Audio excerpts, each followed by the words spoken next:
información proveniente de diferentes sistemas sensoriales y motoros con el propósito de mantener una coordinación estable del movimiento y control de la postura, además del equilibrio. Vamos a empezar una vez. Entonces, antes de profundizar en los detalles, quiero que observen un poco el camino que vamos a recorrer en esta breve ponencia. Vamos a empezar viendo lo que son las generalidades, luego las relaciones, ya que es vital entender con qué estructuras se limita el cerebelo para comprender su importancia clínica y quirúrgica. Y luego veremos tanto lo que es la morfología externa, o sea, su segmentación, desde los grandes lóbulos hasta los pequeños lobulillos que dan pues esa apariencia particular al cerebelo. Y luego veremos al final lo que es la morfología interna, ¿no? Bien, iniciamos con las generalidades. Para estudiar el cerebelo, primero debemos encontrarlo. Entonces, ¿dónde está ubicado? Como observamos en este corte sagital, el cerebelo ocupa la fosa craneal posterior. Es fundamental que recuerden sus relaciones con el tronco encefálico. Se ubica posterior al mesencéfalo y a la protuberancia anular y en posición posterior-superior respecto al bulbo, además de encontrarse inmediatamente inferior al cerebro, separado de los lóbulos occipitales por un tabique de dura madre que ya conocen, la tienda del cerebelo. ¿Cuáles son sus dimensiones?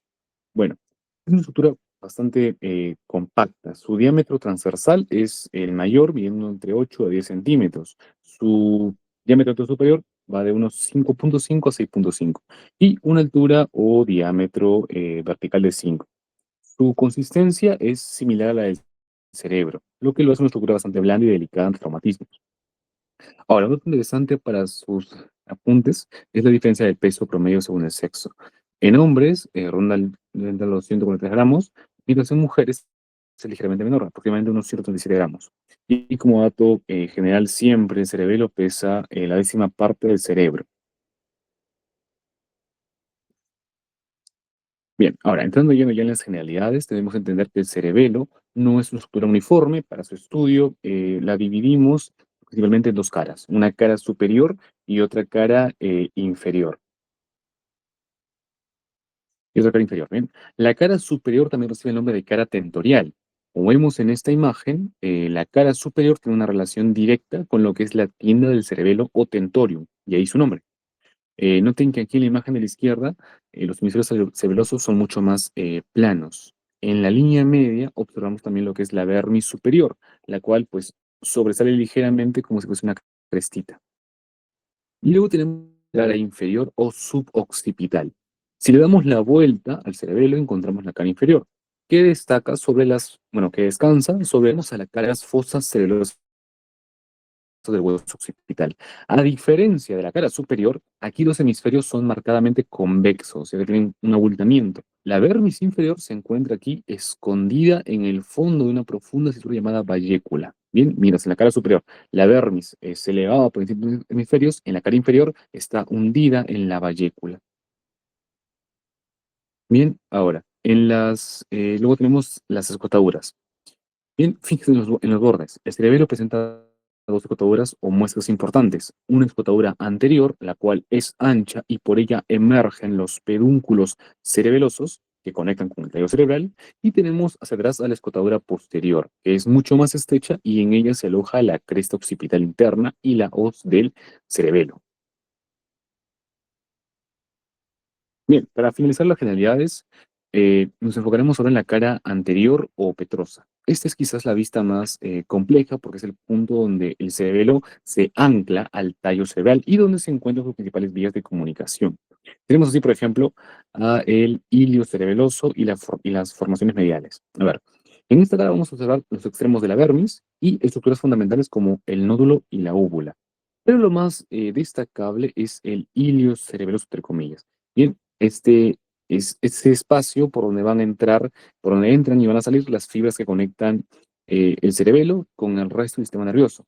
Tenemos así a los pedúnculos cerebelosos, ¿no? Las cuales son las claves de estas conexiones. Como dije, son tres pares de pedúnculos que actúan como un cable de comunicación. Tenemos a los pedúnculos superiores, acá con una S, que conectan con el mesencéfalo, ¿bien? Esta es la principal vía de salida de información del cerebelo. Luego tenemos al pedúnculo cerebeloso medio, puesto ahí con una M. Es el más voluminoso de los tres y nos conecta con quién? Con la protuberancia anular, con el puente.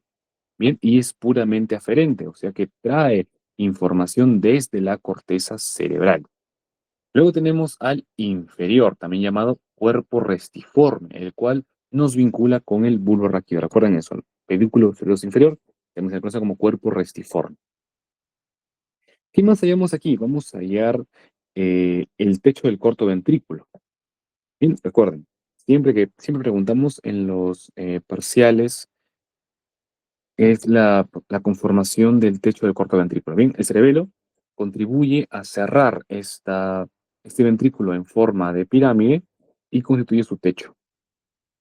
Y este, pues, techo, para poder complementar ese cierre, va a tener dos velos. Un velo medular superior, que también se conoce como válvula de Busens, y un velo medular inferior, también conocido como válvula de Tarín.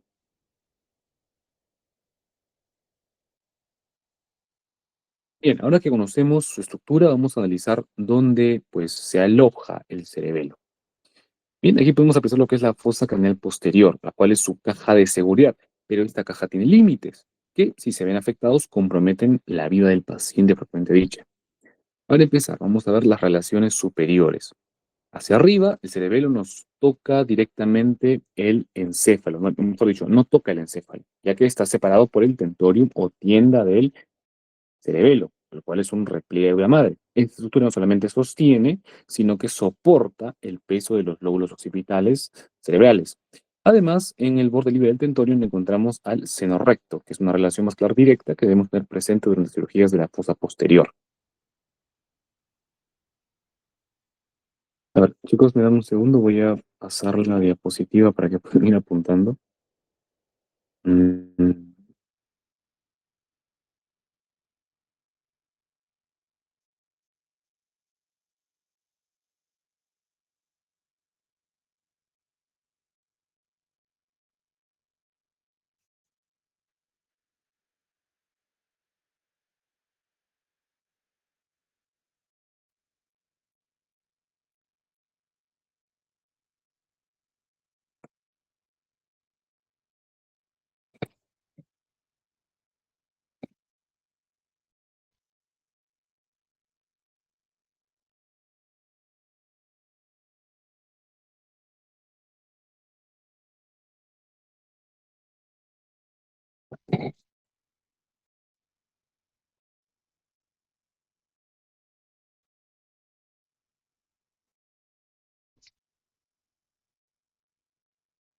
a ver, bien, continuamos.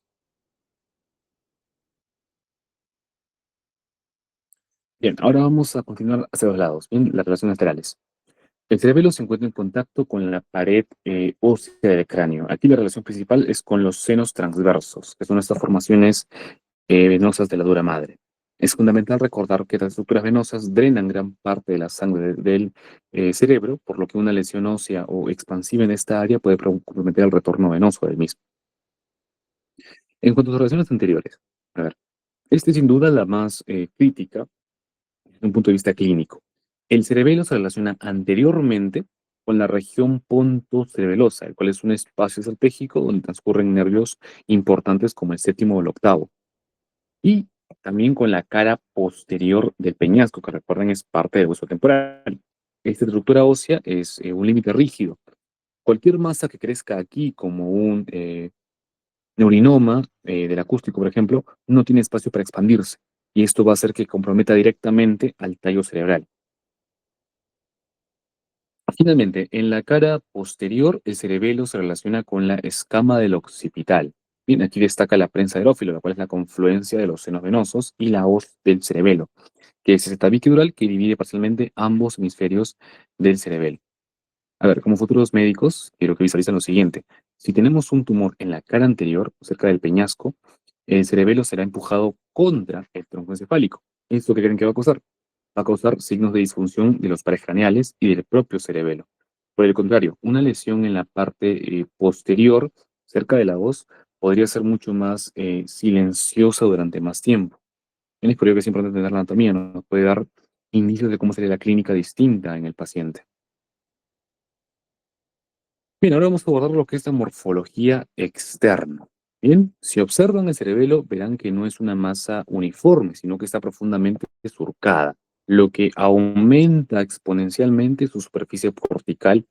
Entonces, para su estudio, clasificamos estos surcos según su profundidad y su capacidad para segmentar el órgano. Si tenemos a los surcos primarios, estos son los dos de mayor relevancia, tanto funcional como anatómicamente, ya que penetran profundamente hasta alcanzar el centro medular, la sustancia blanca central o árbol de la vida, y esto divide el cerebelo en lóbulos.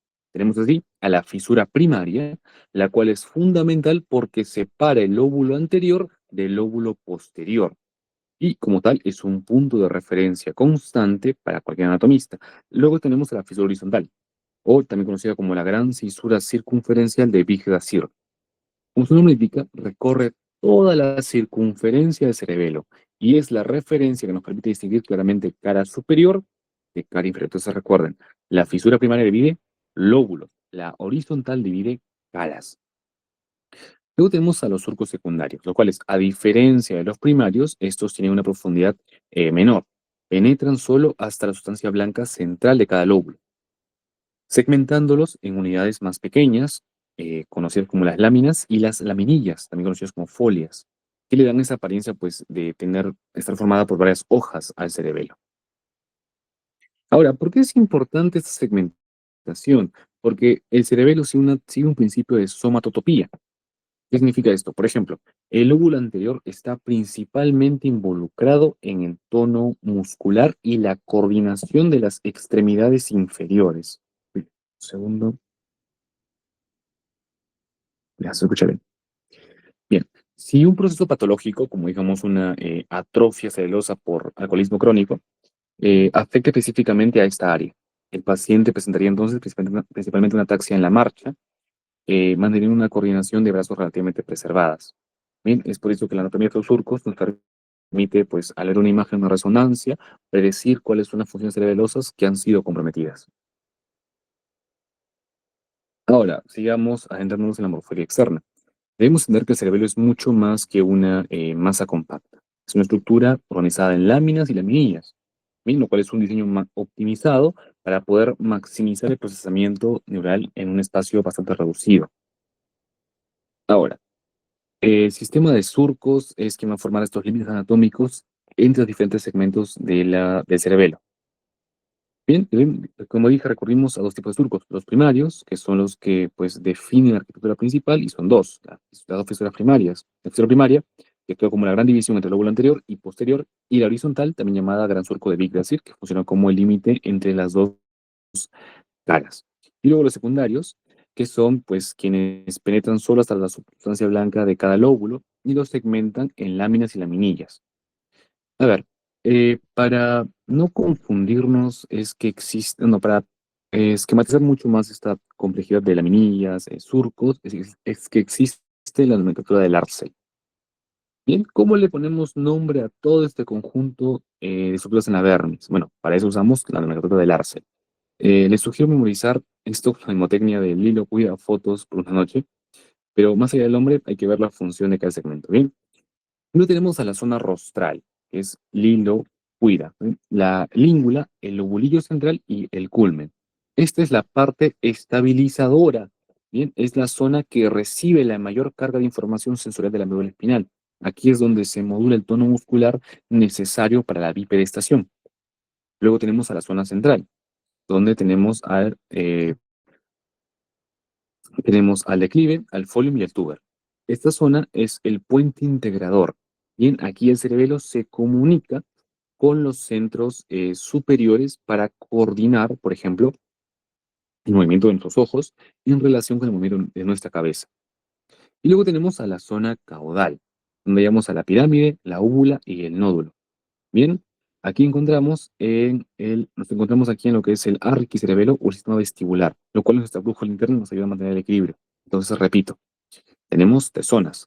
La zona rostral, formada por língula, lobulillo central y culmen, bien, que es donde se modula el tono muscular para la bipedestación. Luego está la zona central, donde está en el declive, folium y tuber, bien, que es el puente integrador. Luego tenemos a la zona caudal, que es quien nos mantiene en equilibrio. Y es el arquicerebelo, la parte más antigua, primitiva del cerebelo. Entonces, ¿por qué les insisto tanto en que se aprendan la nomenclatura del arce? Porque el cerebelo es, como dije, somatotópico. Si un paciente llega a la consulta con una ataxia troncal, perdón, o sea que no puede mantenerse sentado o de pie sin oscilar, la lesión suele estar en la región caudal, en el complejo del nódulo y de la úvula. Por el contrario, si el paciente presenta una dismetría o temblor, al intentar alcanzar un objeto con la mano, el problema probablemente se encuentre en la vermis superior o en los hemisferios adyacentes. Bien, ahora que nos hemos fijado en la vermis, con nuestra mnemotecnia que es Lilo cuida foto por la noche, es imperativo que pues extendamos esta misma lógica a los lóbulos y lobulillos de los hemisferios. Bien, el cerebro no funciona de forma aislada. Cada segmento de la vermis gobierna una zona específica del hemisferio lateral. Entonces, nuevamente, tenemos la región anterior, que hallamos aquí, hallamos a la língula, lóbulo central, y al culmen. La língula es muy pequeña y no presenta una extensión hemisférica significativa. Tenemos luego al lobulillo central, el cual se extiende lateralmente hacia las alas del lobulillo central. Seguimos yendo hacia posterior y llegamos al culmen. El culmen, que es pues la pieza clave de la coordinación motora, se conecta lateralmente con el lobulillo cuadrilátero. Bien, como pueden observar en el esquema del Arce. Esta zona es bastante extensa y dedicada a la integración de las aferencias de la médula espinal. Luego tenemos a la región intermedia, ¿no? El declive, folium y tuber. El declive se continúa lateralmente con el lobulillo simple. El folium y el tuber son en cambio los encargados de expandirse hacia los lobulillos semilunares, tanto superior como inferior. Estos lobulillos son los encargados del procesamiento de información visomotora fina. Luego está la región posterior y caudal, donde hallamos a la pirámide, la úvula y el nódulo. La pirámide se asocia lateralmente con el lobulillo viventer. La úvula, o bueno, viventer o el digástrico, ¿no? Luego tenemos a la úvula, la cual se conecta con las tónsilas o amígdalas. Atención aquí. Bien, como mencionamos antes, las tónsilas son estructuras que ante un aumento de presión pueden herniarse a través del foramen magno. Y finalmente tenemos al nódulo, el cual es está vinculado directamente con el flóculo, conformando juntos al lóbulo flóculo nodular, el cual es el eje del equilibrio y los movimientos oculares. Y no olviden que esta organización existe porque tiene una aplicación clínica directa. Las lesiones en la zona paravermal, o sea, al ladito de la vermis, suelen manifestarse como una ataxia en la marcha o del tronco, ya que esta es la zona que se encarga de la postura y el equilibrio. En cambio, las lesiones en las zonas más laterales o hemisféricas, lobulillos cuadriláteros, lunares, irigástricos, etcétera, se manifiestan como una ataxia pendicular, o sea que hay una dismetría o temblor en los miembros apendiculares, en los brazos o las piernas. Bien, entonces, ¿quieren aprender esto? El consejito es que memoricen lo que es el esquema del Arce. Y en sus casas lo repitan 3, 4 veces y van a ver cómo eso se queda en su cabeza. Bien, chicos, y ya para cerrar esta última clase bastante breve. Entonces, para comprender lo que es la morfología interna, debemos visualizar estos núcleos, no solo como una masa de sustancia gris, sino son como los procesadores finales de información. Imagínense que la corteza del cerebelo es un centro de análisis de datos y estos núcleos son como torres de transmisión que envían que envían una orden corregida hacia el sistema nervioso central. Tenemos tres núcleos. El núcleo fastigio o medial, que es el más primitivo hablando de evolución. Su función principal es el control de la postura y el equilibrio a través de sus conexiones con los núcleos vestibulares del tallo cerebral y con la formación reticular que está en el tronco encefálico. Una lesión aquí nos explica por qué un paciente se desploma o pierde el eje gravitatorio, ¿no? Este es el piloto automático, por decirlo de alguna forma, ¿no? Cuando se desconecta, se pierde el equilibrio. Luego tenemos al núcleo interpósito, que está formado por dos, por el globoso y por el emboliforme. Y bueno, a menudo los estudiamos juntos, como dije, en el núcleo interpósito. El núcleo globoso es el más medial y el núcleo emboliforme es el más lateral y alargado. Y actúa como el centro de control de movimientos musculares proximal a las extremidades. Estos dos núcleos reciben información sobre la posición de las articulaciones y comparan Si el movimiento que el cerebro planeó coincide con lo que el cuerpo realmente está haciendo. Si el brazo se desvía de la trayectoria, estos núcleos envían una señal para corregir ese movimiento. Luego tenemos al núcleo dentado, que es el lateral, es el más grande y el más, pues, evolucionado, es parte del neocerebelo. Su estructura es bastante fascinante, es una lámina de frecuencia gris que está plegada sobre sí misma como si fuese una hoja de papel arrugada. Y de hecho, chicos, en la práctica, el único que se puede ver es el dentado. Los doctores van a decirle que ahí se ve el globoso, el uniforme, pero no. El único que se puede ver siempre es el dentado. Y si en el examen les pregunto por uno de estos núcleos, muy probablemente sea el dentado siempre. Porque como les digo, los otros dos difícilmente se pueden visualizar en una muestra cadavérica. Ahora, como dije, el dentado se pliega en sí mismo y es el más lateral y es el más visible de todos, ¿no? Ahora, este núcleo es el que va a recibir la mayor parte de la información de los hemisferios cerebelosos y se comunica también con la corteza cerebral motora.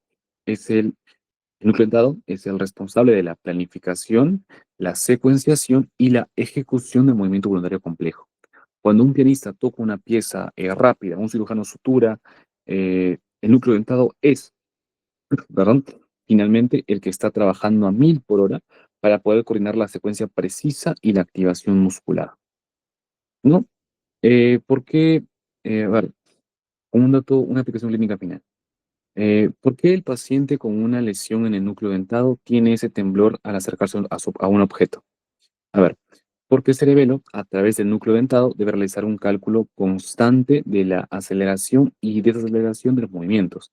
Si el núcleo está dañado, el cerebelo no sabe cuándo frenar el movimiento y se producen oscilaciones. El paciente intenta, pues, compensar su error y se distancia con una nueva corrección, lo que genera ese movimiento rítmico y vacilante que llamamos un temblor intencional, que es una manifestación clínica típica de una lesión a nivel del núcleo dentado.